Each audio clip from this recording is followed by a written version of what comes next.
Hello, everybody, and welcome back to another edition of the Stars and Stripes Cricket Podcast presented by DreamCricket. I'm your host, Peter Del Pena, and I know a lot of you are probably very disappointed that the ODI series against Ireland was canceled, but we've got a guest who will hopefully brighten your spirits with some of his anecdotes from being involved in organizing cricket in Florida, which in some ways, the cancellation of the Ireland series fits very much into the history of cricket at the Broward County Stadium and all the shenanigans that have gone on, both good and bad, over the years. The former mayor of Lauderhill, Richard Kaplan, is on the show for the first of a two-part interview. Before we get to all the anecdotes and memories that he has to share about cricket over the last few decades in Lauderhill and South Florida in general, I want to remind everybody to please subscribe to the podcast on Patreon. For as little as $3 a month, you can help support the podcast and make sure it gets produced on an episode-by-episode basis. Also, a reminder that the Stars and Stripes Cricket Podcast, presented by DreamCricket, is also sponsored by USACA Stadium, the first and original turf wicket facility in the state of Texas. For more information, call 713-534-2195. That's USACA Stadium in Pearland, Texas. We are very honored to welcome the former mayor of Lauderhill, Florida, Richard Kaplan. Mayor Kaplan, welcome to the show. Oh, thank you for having me. You've got your Michigan polo shirt on. For people who are not aware, you are a proud Michigan man. You're from the state. You went to the University of Michigan. So tell us, as we head into the New Year's season with Michigan and the college football playoff, what do you think their chances are of becoming national champions? There is a chance. I will tell you that I've looked at the game. Georgia and Michigan are very comparable football teams. They both have strong defenses. They both have good offenses. It's very similar. So I don't know how that game's exactly going to play out, but I'm going to be rooting for Michigan. I was hoping to actually try and see if I can get to the game, but that turned out to be problematic, and I'll be very happy just to be able to watch it. I really was rooting to play Cincinnati, though, in the first round, but that didn't happen. Careful what you wish for. You never know. Cincinnati, they could upset Alabama. You never know. That is why you play the game. You do not assume, you play the game because things happen. Be honest. A year ago, when Jim Harbaugh was on the ropes, did you want him fired, or did you have faith that he would be able to turn around like he has this year? I didn't want him fired. I thought that last year was just a throwaway year for virtually everyone. They only played 6 games. They didn't even play Ohio State.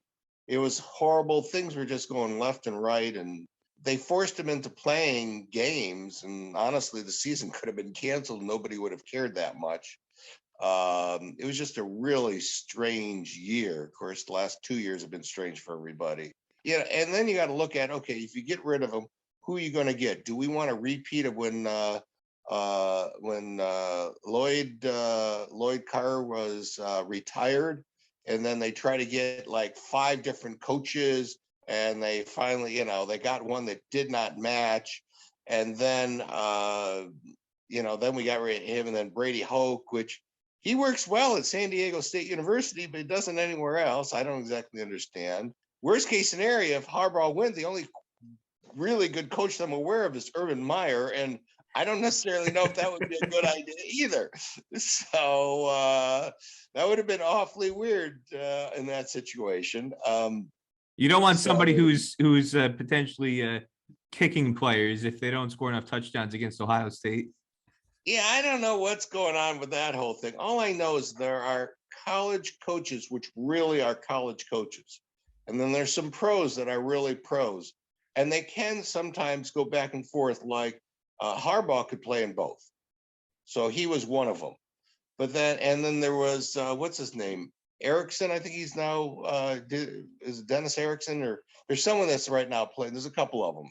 But then there are some college coaches that just never play well at pro. Saban was one of them. He was a horrible failure, total failure in the NFL. Total failure. And Meyer is the same thing. They're extraordinarily good college football coaches, but they are not good NFL. They don't understand there's a difference. The same thing in basketball. You look at Beeline. Beeline was a great college basketball coach, but as far as a NBA coach, did not understand. It wasn't the same. He just didn't grasp the difference. And that is a problem for a lot of coaches.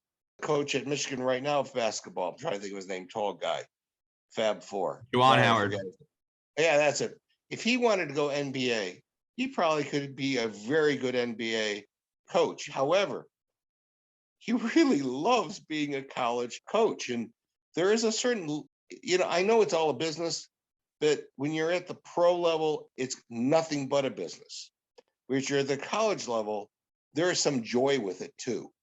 And Howard is really finding the joy in being a college coach, especially now that his son's on the team. Sure, what the heck. And but he's having a wonderful time being a coach. So our team this year is not as good as last year. Dropped out of the rankings and stuff. But you know what?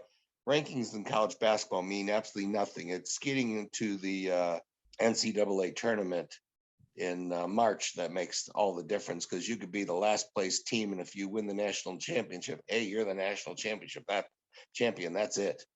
That's the big thing. Winning the Big Ten champion is good, but winning the national is better.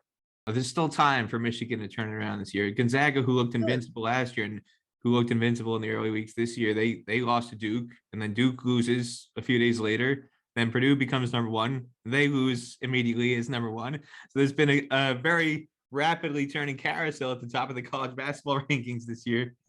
Basketball, it's not, the teams aren't consistently the same week to week. You could have a really good team, but there's so many games you're going to lose during the season. I'm trying to think of, there was one team many years ago that went undefeated. Well, the last one was Indiana. Indiana was last to go undefeated.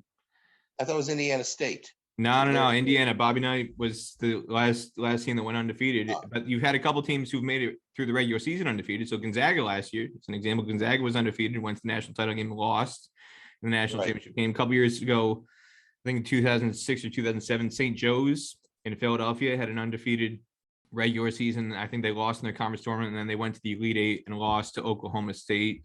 It's very, very hard to go through now in the modern era, 36, 37 games without losing.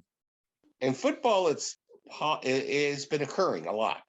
Actually, Alabama has been doing it. But 12 or 13 games in college football is a hell of a lot different than 36 or 37 games in college basketball. Exactly. And you get tired.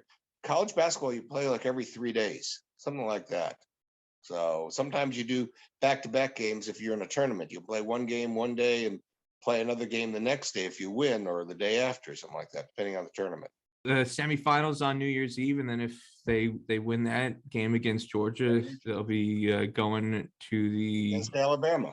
They'll be going in Indianapolis, where they won the Big Ten championship not too long ago. I mean, the game against Iowa was really excellent, but very honestly, it's was the Ohio State game, and it's funny. I don't know if you were able to watch Colbert, but David Allen Greer was on Colbert the other day, and what's interesting about it is that I don't know him, but he was in the class behind me at Michigan, and we were in the same program.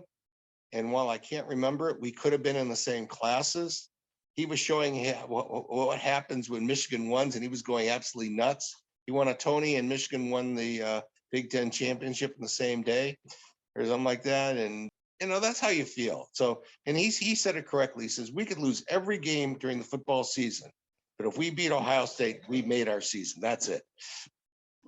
You gotta remember, we were there during the 10-year war between Schembechler and Woody Hayes. That was something to see. Now you're digging deep into the rivalry. Oh no. I mean, I remember I was there at 1973 at the 10-10 tie. We should have won that game.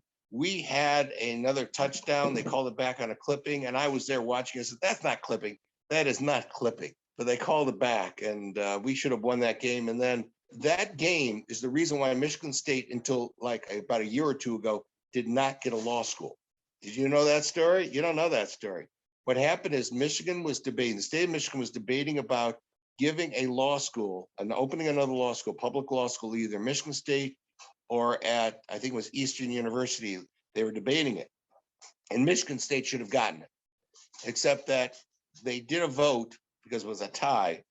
And originally, if on a tie vote in the Big Ten, Michigan would have gone to the Rose Bowl. And the first vote was 5-5. So we should have gone to the Rose Bowl. But then Michigan State decided, because it beat both Michigan, and Ohio State that year, it decided to ask for a revote, and it voted for itself. So we lost on a 5-4-1 vote. So Ohio State got to go to the Rose Bowl. So the University of Michigan legislators decided not to give Michigan State a law school, and they decided not to give it to Eastern either. So no new law school. And until recently, Michigan State just bought Detroit College of Law, which I was accepted to, could have gone to, but then I would have had a Michigan and a Michigan State degree. That would have been something really weird. But I like Michigan State. It's a good school. My sister went to it. My brother went to it. I don't have a problem with it. I told my son he could go to it. He said, "Are you out of your mind?" No. My son went to Michigan. I told him he could go to any school east of the Mississippi except Ohio State. Now we're getting the true sense for anybody who didn't get an appreciation before of the intensity of the rivalry. You've summed it up quite well. That is very true. And see, people didn't know me until I got involved in cricket, that I am, when it comes to sports, a relatively competitive person. They didn't know that till they got me into playing cricket, that I actually could play some and was try to be competitive on it. So that was a whole thing too, whole story. We'll see if we get to it, whatever. Well, so, Mayor Kaplan, you talked quite a bit about Michigan, University of Michigan, being from Michigan. Yes. One of the interviews I did with you way back when, I think it was one of the first times I met you, would have been around 2011, 2012, around the time that West Indies came to play against New Zealand in Florida.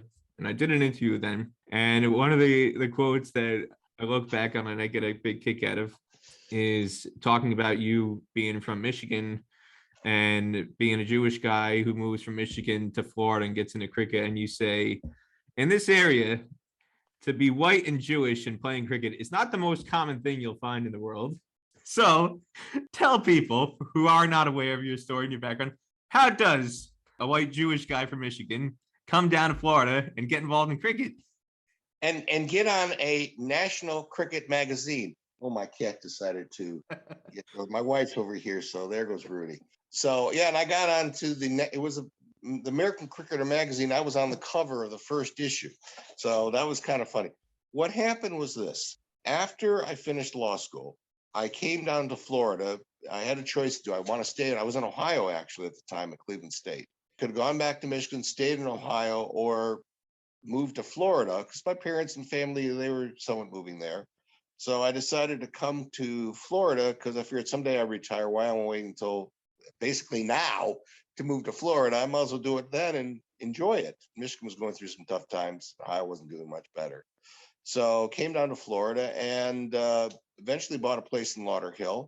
Somehow they got me all upset about the development and they were even cutting down all the trees. And I made a big to-do about it and got them to actually stop cutting the trees down for like 48 hours. And some gentleman from the Sun Sentinel got me on the front page of the local section on an article of what they were doing. And that got me involved in politics to try and I vested into Lauderhill and I wanted to keep the place nice. And I got involved in Lauderhill politics, and in short order, they wanted me to run for office and almost got me once. Then I stepped down. They did get me to I finally decided to run. My mother actually accidentally convinced me. She wanted me to run. She'd finally given up on me, but she got my curiosity up. So I decided I was going to run, but not win, just to try and get a bully pulpit and talk about things. And then somehow, someone else was arrested the night before the election and I won as a then councilman. And then I was served for 10 years. And then there was an opening for mayor. And I decided to run for mayor because I didn't want to serve on a council or a commission with one of those other people as mayor. I figured I'd rather run and serve than or lose, and I'm done with politics, but somehow I won. So when you first ran for political office in Lauderhill, this is in the late 80s. And then when you ran 88. and 88, you said? 88 is the first time I ran for office. 88. And then you ran for mayor the first time and won in 98. 98, correct. So 98. So now we're into the late 90s. Okay, you become mayor, and now I'm what driving happens? down the turnpike, and with my wife and my son, and all of a sudden I look and you can see this park right along the turnpike at City Hall, and we looked at it and going, are they playing cricket? And it looked like it. And then about 2 weeks later, Irv Kiffin, I think you know Irv, came up to me and says, Mayor, they're playing cricket over at City Hall. I said, gee, that's what I thought, they were playing it. Well, they want you to get involved with it a little bit. They want to promote the game. And I always saw my job as mayor is to try and do what the people in the city want you to do. And Lauderhill back then had a sizable, it's even larger now, but it was a growing African-American and Caribbean American population, particularly Jamaicans, but other groups as well, Trinidadians, Barbados, Virgin Islands, a lot of others.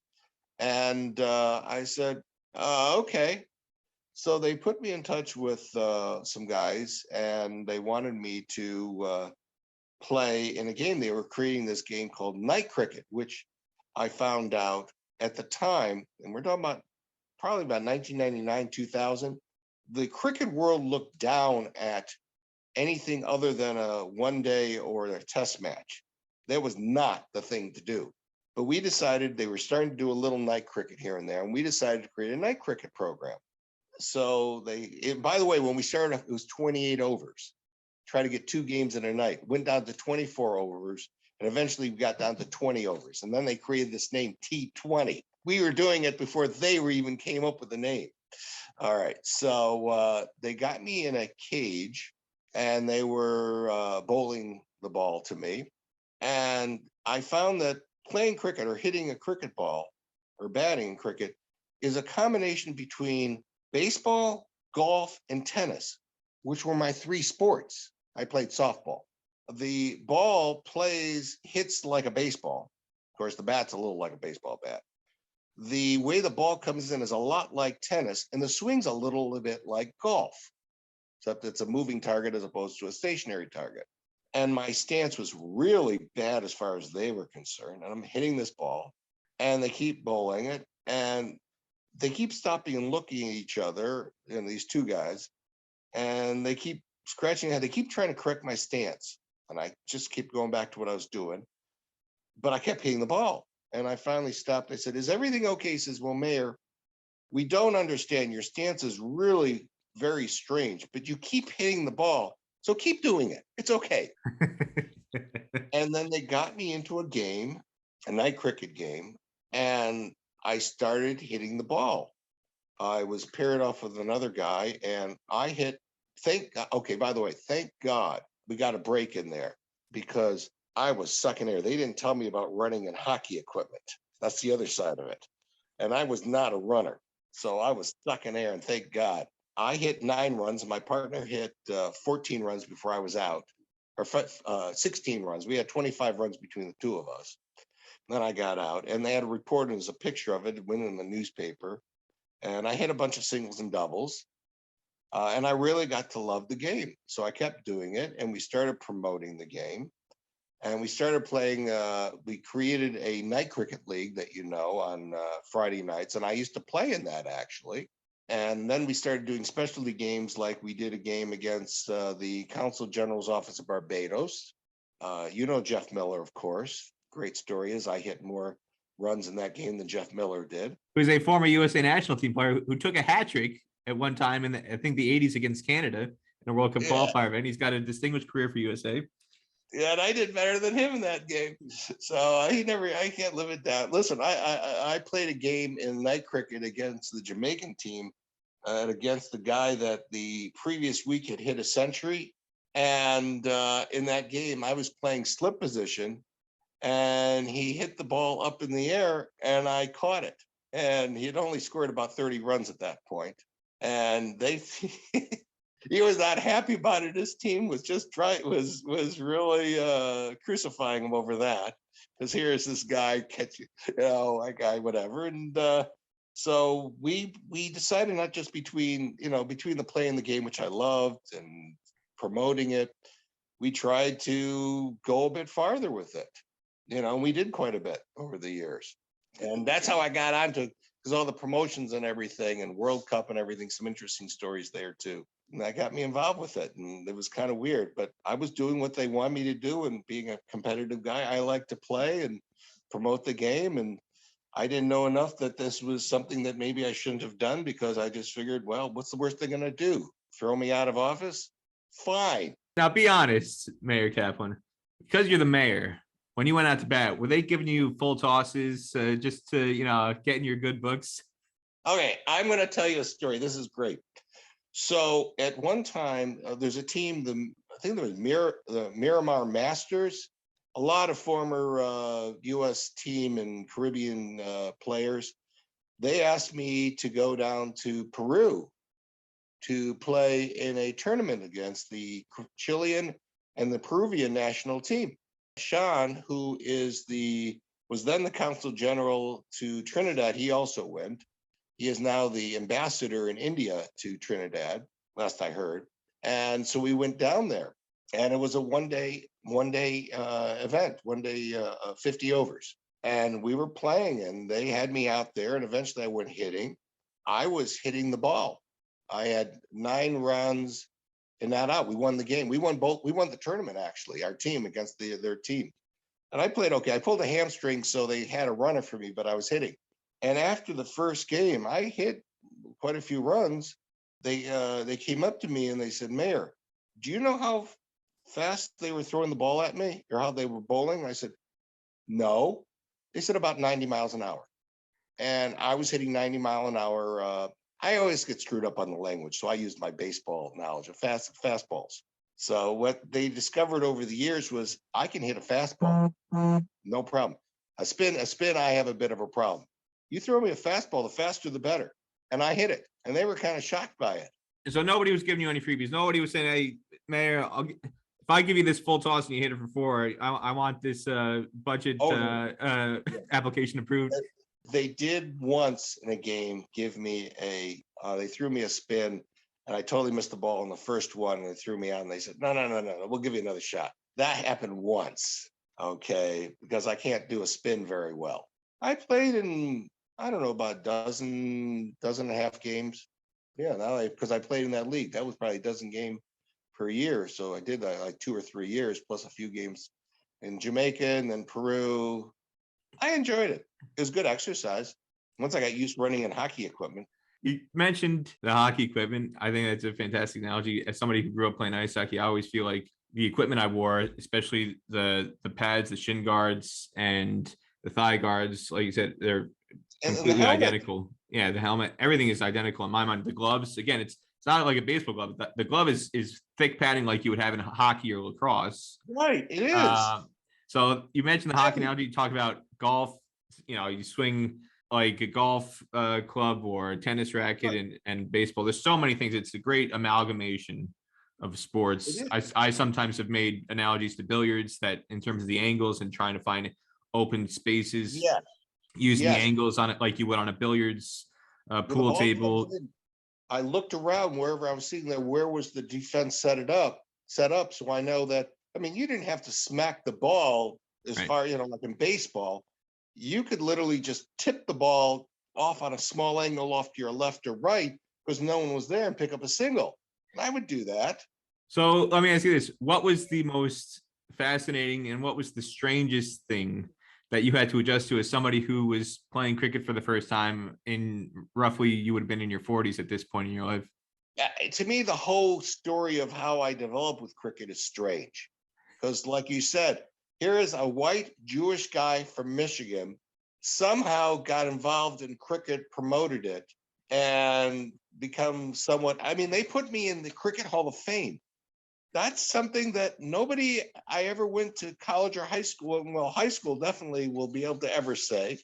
That's kind of a unique kind of thing for me to be in, especially because I was playing in the 40s. Now, by the way, there is a little joke, I would say, that's going on, that when I played, they said when I played outstanding, because when I played, I stood out. So what was what was the easiest thing? What was the thing that you were most comfortable doing when you first got into cricket? I liked batting. I liked playing the slip position because in baseball I played catcher. well, you have to understand, when I played baseball, I started out as a catcher. When my knees went, they put me to right field because I had the arm. And when the arm went, they moved me to first base because I could still catch. So slip position, I didn't have to bend down. I had a reaction that was pretty fast one way or the other. So I liked the slip position best, but I didn't always play that way. Now, what was the worst thing for me to ever do in cricket is to pitch. I have absolutely no arm for pitching. So if I try to pitch the ball in a certain direction straight, it actually would go about 3 to 4 feet to the right of it. So I actually had to adjust my standing when I ever tried to literally throw it 3 to 4 feet to the left of where I'm actually trying to hit to get it where the batter was. Otherwise it'd be wide. And I could not bowl at all. I was horrible at it. They tried to have me do it once and I had to suffer through 6 of those. And I said, that's enough of that. I ain't doing that again. Today's episode of the Stars and Stripes Cricket Podcast, presented by DreamCricket, is also sponsored by Moosa Cricket Stadium, the first and original turf wicket facility in the state of Texas, and now one of the premier venues for the minor league cricket T20 franchise tournament. Located at 5515 McKeever Road in Pearland, 5 miles off the Bailey Road exit from State Route 288, and a half-hour south of downtown Houston, Moosa Cricket Stadium includes fully enclosed locker rooms and change rooms, plus shower facilities after a day's play, as well as outdoor nets for all your training needs. For more information, call 713-534-2195. That's Moosa Cricket Stadium in Pearland, Texas. So we've talked about your introduction to playing cricket and all the nuanced things that were happening with regards to both the general playing of the sport and also the cultural aspect of you, again, not to beat a dead horse, but being a Jewish guy from Michigan, coming in playing with predominantly Caribbean expats. Yeah.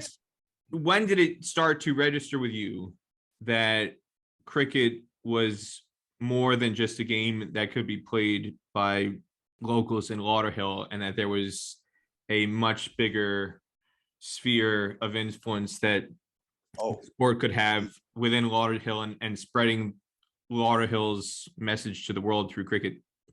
You want that story? By the way, I'm telling you, there's a lot of stories. I told you about that. I wrote a book, Cricket, Lovely Cricket. It's not out till next year. A lot of these stories are in there. There's a lot more in there, though. One of the things in Lauderhill, or one of the things cities try to do is to promote economics, businesses trying to have an economics plan or whatever. And we decided to get involved in International Sister City program, trying to develop international trade. And being with such a large population of Caribbean people in the South Florida region, we decided to connect up or twine with a city called Chaguanas, Trinidad. They decided that we should fly down to Chaguanas and meet with them and talk to them. And before we left, I was told that I'm going to be watching some cricket games. This is as it's developing. Actually, that was my first introduction to having to learn more about cricket, is when I got on the plane to go down there. And then all the other stuff, playing cricket, came after that. It kind of just all fell into each other, into everything. So I got on a plane and I pulled off, before I got on the plane, I got off the internet, how to play cricket, because I didn't know the game. And I read it on the plane on the way down, went down there. It was interesting because they treated me as a VIP, and they actually called me off the plane when we landed in Trinidad, and they sent me to the VIP room, which nobody else gets to do except VIPs. So it was really quite impressive. And we met with the people in Chaguanas, and we went to cricket games, and we learned all about it. What's interesting is that that was the West Indies versus India game. And I found that cricket in Trinidad is very much a party with a game going on. They were not there at the beginning. They were outside the stadium partying. Eventually they came into the stadium and they continue partying. In fact, there's a section there with the party section. I guess it's all you can eat food and party, party, party. Well, they put me into the skybox with the US ambassador to the West Indies. And he was helping me learn about how to play cricket. And people would come in and out and they'd interrupt him and they'd talk to him, whatever. And eventually they leave. And he turned to me at one point and he even said, I wish they'd leave us alone so we could just enjoy the game. But we watched the game, whatever, and I learned. And then I learned also while I was there that World Cup was coming to the Caribbean. And I also know that there was an organization for the United States called USACA, which at the time was suspended. Why, I don't know, but that they were suspended from operating. Well, they were talking about World Cup and everything, and I do not know the gentleman. I really wish I did. And you have to understand something about me is that I am a very opportunist when it comes to my city and taking advantage of whatever I can for the city. And he came up to me and he said, would Lauderhill be interested in bidding on the World Cup games? And I said, wait a minute, we're in the United States, we're not in the West Indies. How can we bid on the games? They said, oh no, it's allowed. You can bid on the games. Was this Don Lockerbie by any chance? No, it was not Donna Lockerbie. Donna, I know. It was a Caribbean American person in Trinidad.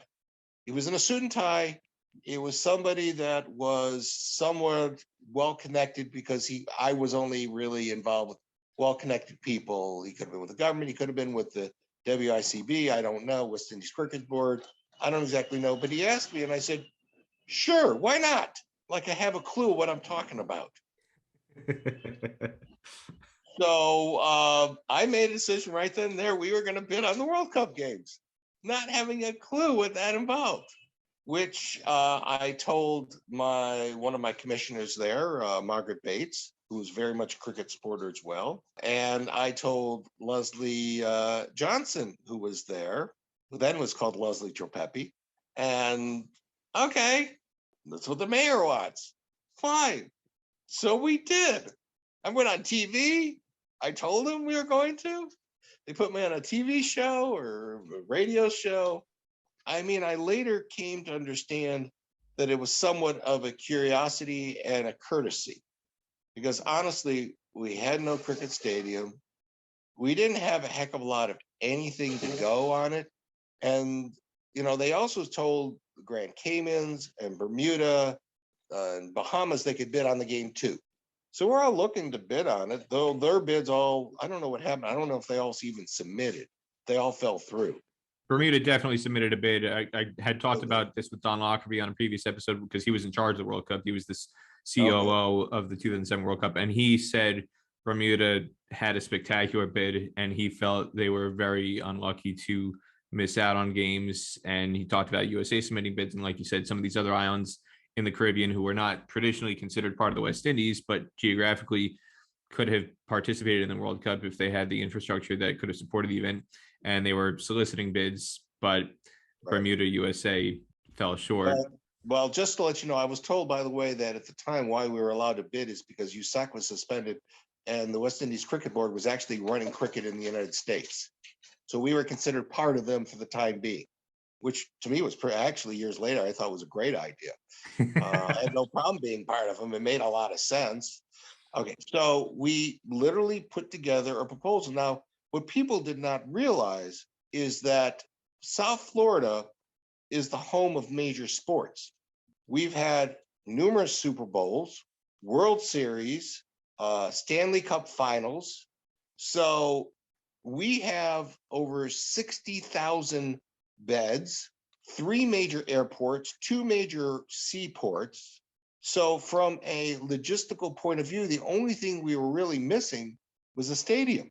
And at the time, we had just passed a bond issue in the county to build recreational facilities all over the place. And it did include the creation of what is now called the Central Regional Park in Lauderhill was designated to be built by that bond issue. So we actually had the money. So we had everything we could put together. So we put together a phenomenal bid. And we went down, I remember we went to St. Lucia for a orientation meeting. We sent a delegation there of about 11, 12, 13 people. We all showed up in our matching shirts, which I think drove everyone else crazy because nobody else, they just showed up and whatever they were wearing, they were not wearing suits or ties or anything. And we looked like a professional army walking in. sit down, do our job. I mean, we're whatever. They had like one, two, three people. We had over about a dozen people there. We were taking it very seriously, and we submitted our bid. We did not get it, which, in a sense, actually, hindsight being 2020, was probably good for us at the time. We tried to find out why we didn't get the bid, and the reason they told us was because it was not acceptable for our security arrangements, and which kind of really was strange to us. Supposedly our problem was getting players in and out in security, which we had completely resolved, but that's why we got rejected. Strangely enough, the same people that were doing security for our event actually were hired by the countries that did get the bids to do the exact same security, but it wasn't good enough in the United States. Later on, I was told that no matter what, the United States was not going to get games. They just decided this was a West Indies event and it was going to be exclusively, and they did not want any distractions. That's why we didn't get a game. And I don't know, maybe that's why Bermuda didn't get a game either. But turned out that particular game, a lot of the best teams lost out early, and therefore they didn't get quite the amount of tourism they expected out of it. And so there were some issues financially with it at the end, but I think they all came out okay. You said you felt that the not getting the bid, in a sense, was a blessing in disguise, or was something that worked out better in the end. Why do you feel that way? Because if the event had not been successful, we could have lost a lot of money, and that would have been a bit of a problem. It also gave us more time to eventually build the stadium, the cricket stadium, which we did. It has 5,000 permanent seats. It has a grassy bank area. So we typically have games between 12 and 15,000, but actually it was designed so you can bring in skybox and stands and stuff, that it actually can be configured for between 25 and 30,000 people temporarily if we needed to. I mean, permanently if you really wanted to, but we were intending for the World Cup to bring in temporary facilities and bump it up to 25,000 plus. But we've never done it. So, but it's a great facility. Issues with that, with the build on that and stuff, but we've been told, we've had players play on the field. They said it's superior to a lot of places they played around the world. They actually like the facility. It isn't as much as we were hoping. There were some problems with lighting and some other issues that shrunk the diameter down a little bit. It was supposed to be wider, but they wanted to save some money, and so they did a few things, which I only found out after the fact. But they got it built, and it plays very well now. They do like playing there. Well, I find it fascinating when I've traveled around the Caribbean, and players who have come in for things like the CPL have played all their cricket in the West Indies, and hearing them say how highly they regard the facility in Lauderhill. At the time when I would hear them say these things, I just thought, oh, they're just saying that because they're trying to pump up, they're trying to build good PR for the facility, good PR for the league. So they're never going to say a bad thing about Lauderhill being guests, and they want to help promote cricket in Florida and cricket in the USA. So of course they're being gracious guests. But then in the last couple of years that I have traveled around parts of the Caribbean for various events, I am quite honestly stunned at some of the facilities that I have seen, which in the past were considered world-class or very famous facilities, whether that's in Trinidad or in Antigua recently, where USA participated in the T20 World Cup qualifier, going to the old Antigua Recreation Ground. Now there's a lot of history and nostalgia, and Brian Lara scoring his world record 400 and doing amazing feats, and the incredible memories that are associated with some of these facilities. But to be perfectly honest, they're not things that you would jump at in terms of practice facilities, fan amenities, just general logistical things that you take for granted in a modern facility. And then it starts to make sense why a lot of the players, especially from the West Indies region, think so highly of the facility in Lauderhill, because it is better than a lot of the facilities that you would see in other parts of the world. So the fact when it did open in 2008, and then you did have the first international matches with Sri Lanka and New Zealand in 2010, when these things started to happen and you started to get momentum and more attention and awareness and really showcase the facility to the world, what were the things to you that gave you the most optimism in terms of what the facility could be, a place that could showcase cricket, not just in Lauderhill, but showcase cricket in America to the world? Well, what's interesting is when the facility first opened, there were the first couple of tournaments, games, some problems with the pitch. It took a couple of years to get that pitch right because the soil in Florida isn't the best one for it. They had to bring in some soil from Georgia and they had to work with the line. It took a couple of years to get that right. What was interesting about it was, let's say that first game between Sri Lanka and West Indies or New Zealand. No, it was New Zealand. It was May. This was May, for people who don't remember, this is May 2010. So it was just after the T20 World Cup that the West Indies hosted. They were looking to get teams who were, before flying back home, they were trying to find a couple teams that would add a stopover to Florida to play before going back. And so Sri Lanka and New Zealand agreed, and they came to Florida just a few weeks after the end of the World Cup, which England won. England won that T20 World Cup in 2010. Sri Lanka and New Zealand came out, and there was a lot of excitement in the American cricket community for that. So what do you remember about that event from your perspective as mayor? Well, ESPN actually covered it. This wasn't ESPN, but this one was ESPN. I remember that. And they set up all of the cameras and everything. They told me that somewhere over 200 million people were watching that game.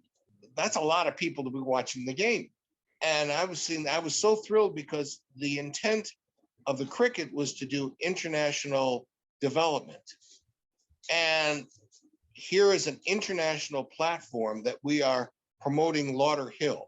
Now, some people confuse us with Fort Lauderdale, but we're not Fort Lauderdale. We're Lauderhill. I was one of those people because I'll never forget. There was a press conference, one of the early press conferences. I asked a question. I forget if it was to you specifically or to somebody else, and you took the microphone and you answered, "We're not in Fort Lauderdale. We're in Lauderhill." You set me straight. Just to let you know, after all the games, I actually ran into people from India that had never heard of Fort Lauderdale, but had heard of Lauderhill because of the cricket. They had watched some cricket from Lauderhill, Florida. And I remember whenever they showed a picture of the stadium, they would say Lauderhill, Florida on the bottom in the broadcast. And oh, Lauderhill, Florida, there it is. So it was something that was really in line to what we wanted to do and to promote our city. And so we had an incredible opportunity. It just built onto that. And then we had the next game, West Indies, New Zealand. Then we ran into some problems because of USACA, which I don't necessarily know I want to get into right now. And then there's always a good nugget in a USACA story to share. Oh, okay. I'll tell you this honest. This is in the book. This is one of the stories. We are about 4 days out from the New Zealand West Indies game to be played. Teams have already arrived. Everyone's setting everything up. Everything's going really well. And so you understand, my job in this is promotion, support. People ask me a question, I say, sure, go ahead, do it. I mean, like, I don't know if I have the authority or whatever, but sometimes I just did. But there was an incredible team of people that were really running the show. And the best thing I could do was to support them whenever they needed help. So it wasn't like I put together this event. I supported this event and I did whatever they asked me to do. And they said that's all they really needed was someone that would support them and not try to fight them or anything. And I never fought them on anything. Leslie was one of them. Lance Gibbs was one of them. Jeff Miller, a whole bunch of people. So I get a phone call at home at night about 4 days before the event from Dainty. You know who Dainty is, don't you? I think we all know Gladstone Dainty, don't we? Mayor Kaplan, the former USACA president. Up until a couple of years later, I had a relatively good working relationship with him. And he called me and he said to me, he said, Mayor, and by the way, so I can give you a little backstory. For a game to be played, USACA, who got its authority back, had to sanction the game. The ICC would not override them. So I get a call from him and he says, Mayor. I said, oh, hi, how you doing? And he says, well, we have a problem. I said, what's the problem? Everything seems like it's going well. What's this? We have some problems. And, USACA has not sanctioned the games yet. Okay. Remember, teams have already arrived. Everyone's setting up a lot of money. Tickets have been sold. Everything's going forward. And I'm going, okay, fortunately, I don't go into panic mode. I go into riot act mode. So I said, well, I don't know exactly what the problems are, but you've got all this stuff happening and you better make sure whatever the problem is that you're having, that it gets fixed immediately. Otherwise, a lot of people, including the ICC, is going to be extraordinarily upset.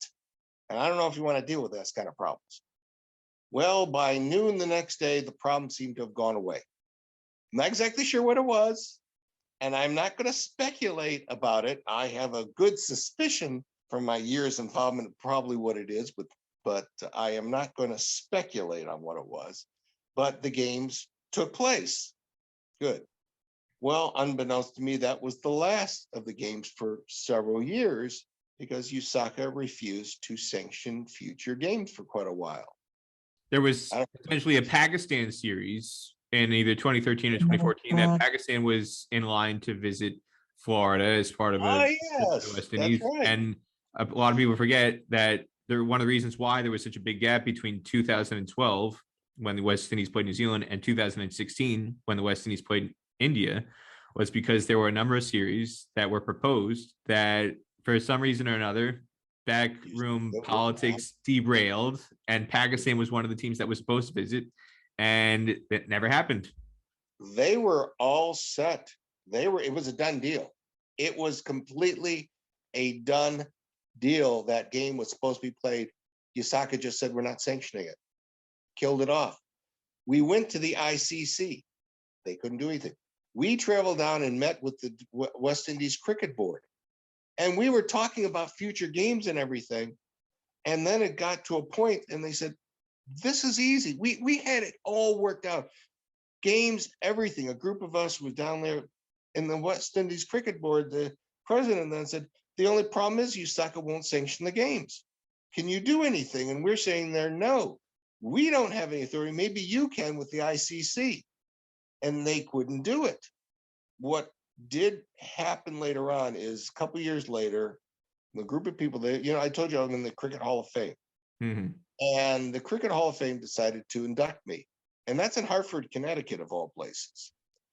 And it turned out that I could attend because we owned a second home in Vermont. And there is a train that goes from Hartford to where we have a second home in Vermont. So it all worked out well.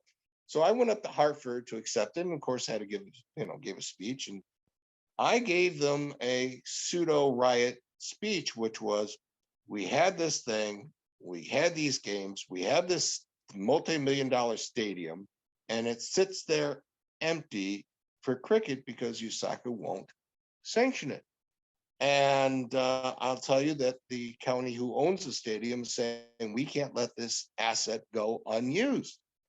So they were now starting to examine using it for other purposes like soccer and football, which they can, but ultimately they could literally baseball, but it may not at some point either be acceptable or usable in any way for cricket. They may lose the cricket thing out of it.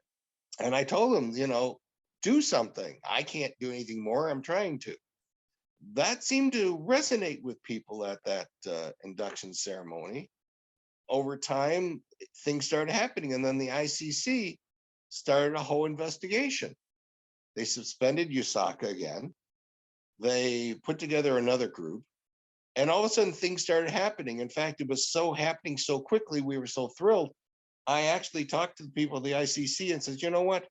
As far as I'm concerned, let the ICC continue this method on. We don't need a sanctioning organization. We want the ICC to be our sanctioning organization or the subgroup that they created, and you oversee the whole thing, which they had no interest in doing. So eventually they did create, I think it's USA Cricket, and things are happening.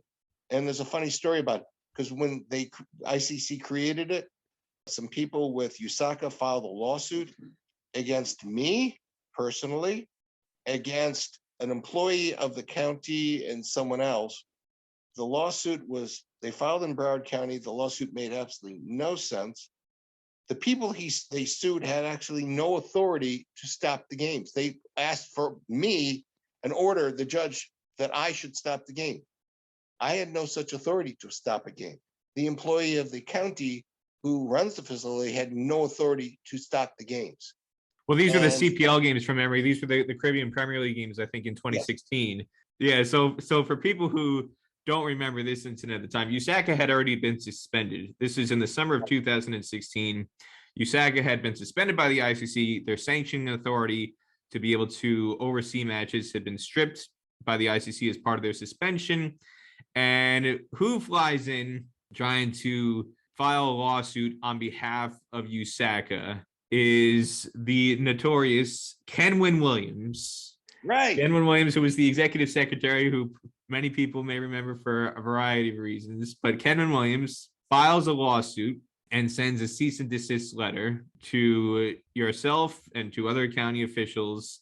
The bizarre thing about this, Kenwyn Williams filed the lawsuit claiming to do it on behalf of USACA, and yet there were attorneys representing USACA for McGuire Woods was the law firm, told Kenwyn Williams in an email responding, "You have no authority to bring this lawsuit or other legal action in the name of USACA or any of its region or members." So that showed the chaos and the dysfunction within USACA, that somebody who was ostensibly a board member or a former employee for USACA was trying to file legal action in USACA's name, and yet there were even people within USACA who itself was suspended at the time and had no authority anyway with regards to the ICC, and the ICC had stripped their authority. But this was like a Hail Mary, both by Kenwyn Williams to try and show that he still had some weight, he could throw his weight around, and also by USACA trying to throw a Hail Mary to get back into the good books of the ICC to say, we don't want to have anything to do with this lawsuit. It wasn't us. Please don't blame us for this. And they dragged you into it. And they were trying to get the CPL games stopped a month or so away in the summer of 2016. And then finally, the case was thrown out and the CPL games went ahead without any issue. We had a great laugh over the whole thing. I had to give the case over to our city attorney, Earl Hall. I was laughing about this thing because I'm also a lawyer. So, of course, when I got it, I read it. And I got to tell you, it is, if you knew what was going on and who does what and how things get done, I mean, it was hilarious. I'm going, this is the most dysfunctional thing I ever saw. So part of the lawsuit that was filed, this was, again, Kenwyn Williams was filing the lawsuit. He felt on behalf of USACA. One of the other people who was named in the litigation was Duncan Finch. Duncan Finch, who people in Lauderhill would know, he was a longtime parks manager at the Broward County Stadium. So he was basically the go-to guy in terms of. He's an employee. But he was an employee, but he was the go-to guy. He was the guy who basically ran a lot of the logistics behind the scenes at the stadium. And he was a longtime county employee. And so he was named in the lawsuit, and they named him and they notified him, and Kenwyn, in part of the legal action, put to Duncan Finch that having this event was going to be in violation of the sanctioning policy of USA Cricket, and that Kenwyn put, in order to avoid unnecessary litigation, he reached out in an attempt to have an amicable resolution to this dispute, quote, quote. And this was one of the lines that I think you'll get a laugh at. A lot of people get a laugh at, that Kenwyn Williams wrote to Patrice Eichen in the county attorney's office, saying, "We believe that we will suffer irreparable harm as a course of these cricket matches happening." I don't know what harm. The only harm they could ever have is I wouldn't get my money, but money is an easy resolution to any kind of lawsuit. I mean, I'd love to have an official response on exactly why they were trying to stop cricket games. What their function is to promote cricket in the United States and internationally, and why their entire purpose was to stop us, which was the one thing they could do temporarily. They stopped it for 4 years, 4 years. They literally Oh, when stopped. USACA was suspended, they were suspended and expelled in 2015, expelled in Ultimately. 2017, and USA Cricket came back in 2018. But again, the further I'm reading this, the further I'm laughing. One of the other things that was in the lawsuit document that Kenwin Williams filed, quote, plaintiffs will also lose the credibility to conduct business with other third parties if they can cut out the sanctioning procedures of USACA, thereby causing irreparable injury and loss of substantial revenue to the plaintiffs. It would what? It would hurt the reputation? credibility and reputation. And then defendants are holding a sporting event for entertainment purposes for a, quote, small demographic of fans. The events, if enjoined, will not disserve the public interest. The members of USACA, as well as the members in the Southeast region, will be more disturbed if defendants are not enjoined. That is totally the opposite of the truth. And the people in South Florida were clamoring for these games. They couldn't fly down to see games in the West Indies. We had what? That game was like 15,000 people were in the stands, something like, or were there.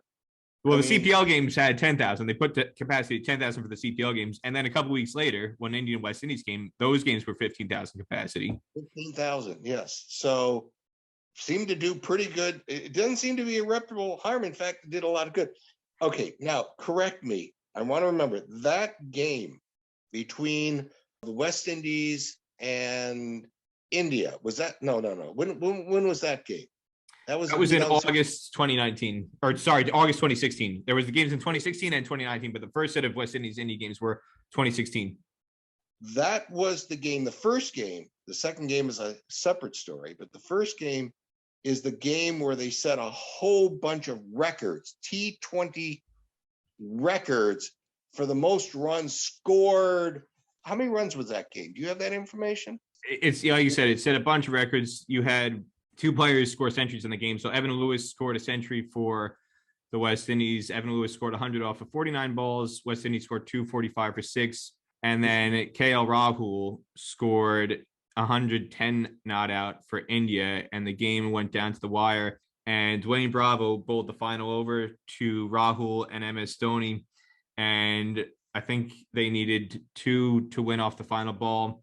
And Dhoni was caught at short third man off the final ball by Dwayne Bravo, and West Indies won by 1 run. So it was 245 plays 244, goes down to the final ball. West Indies win by 1 run. And one of the things I remember that game, ostensibly West Indies was quote the home team, being the tour was for India was going through the West Indies in Florida, and yet the stadium was 95% India fans. So the quote home team wins off the final ball by 1 run, and you could almost hear a pin drop in the stadium. It was okay. I got to tell you, that is probably the most amazing cricket game I have ever seen in my life. Anyone who saw it or anyone who was there, that was everything cricket is supposed to be. That's the way you want cricket. We're first, second, third, fourth in so many categories where it says Lauderhill, Florida, that stadium. Nobody could complain ever about that pitch at that point. That pitch was amazing. The way the game was going was a phenomenal, and we could see this game developing as it went along. Now, the game the next day was supposed to be played. This is the second story. What happened is that it was being broadcasted back to India, which was a big thing, of course, but there was a transmission problem. So they delayed the game for, I think, over 2 hours. I think it was like closer to an hour. It was roughly an hour. And the problem was for whatever reason, they like to play games in Florida's summers, which we are notoriously bad because 2-3 in the afternoons, the rains come in. You cannot play rain. You can't play cricket or baseball in the rain. They do not allow for it, which I understand. So I'm sitting there and I started sweating going, I told people there, we get rains in the afternoon and it looks like today we might. You want to get this game going.